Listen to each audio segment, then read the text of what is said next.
Thank you. And now recognize Denver Mayor Johnston for his opening statement.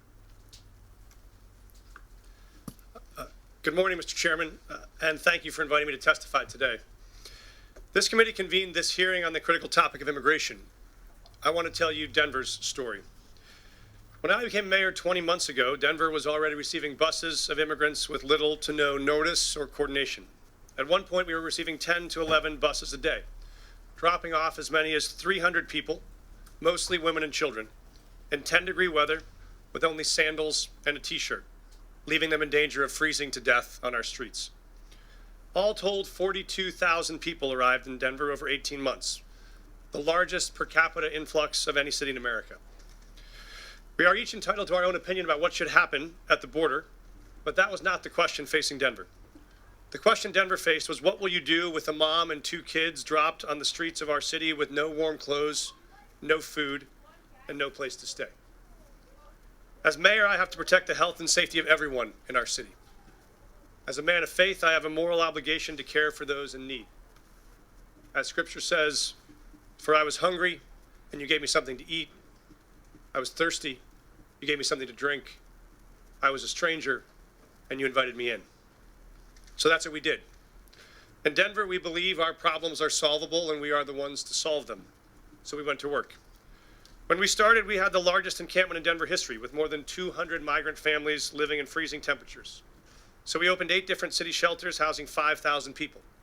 City employees volunteered to take extra shifts, and Denver residents stepped up, making meals, donating clothes, furniture, school supplies.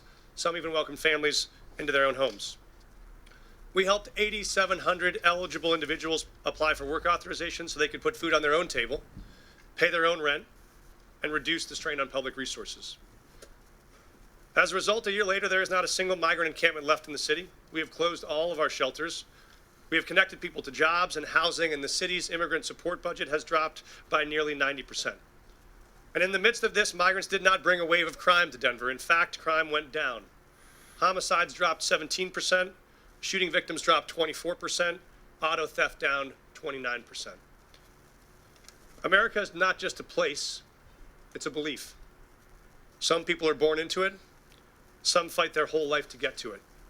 It's a belief that all are created equal. It's a belief that it doesn't matter where you came from if you're willing to fight hard enough.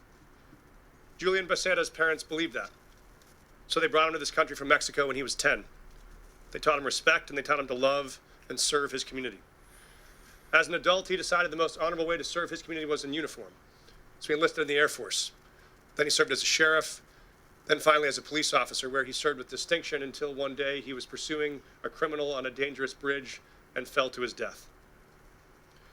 In the midst of the immigration crisis, I attended the Fallen Officers Memorial as I watched officers hand Officer Becerra's 10-year-old daughter a folded American flag. I watched her cry as she wrapped her little arms around that flag and holded it tight the way she wished she could hold her dad, but never will again. For the rest of her life, she will cherish that flag, that American flag, because it is the country that her dad loved. It is the country he chose. It is the country he served. It is the country he gave his life for. So if we want to tell the story of what impact immigrants have in America, we must tell the full story. That story must acknowledge that this country is lucky to have people like Julian Becerra, who love this country enough to risk their lives to keep us safe, to keep all of us safe. When buses started showing up filled with migrants, some in my city were afraid, just like I'm sure some of your constituents are afraid. They were afraid about crime and homelessness and worried about what these new people might take away from them. I understand that fear. And the truth is, people who are new to this country do good and bad just like all of us. But there's another truth. When those buses kept on coming, Denver made a choice as a city, not to hate each other, but to help each other. Not to turn on each other, but to turn to each other. And see if together we could solve a problem that felt bigger than any one of us. And that's what we did. It wasn't perfect, and it required sacrifice from all of us. But in the end, Denver came out stronger and closer than we were before. Because Americans expect us to do more than point fingers. They expect us to solve problems.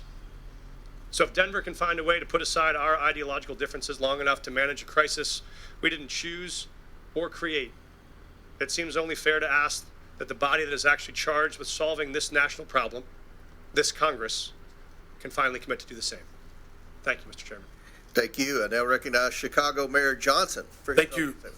Thank you, Chairman Comer. Thank you to the ranking member Connolly and to the members of this committee.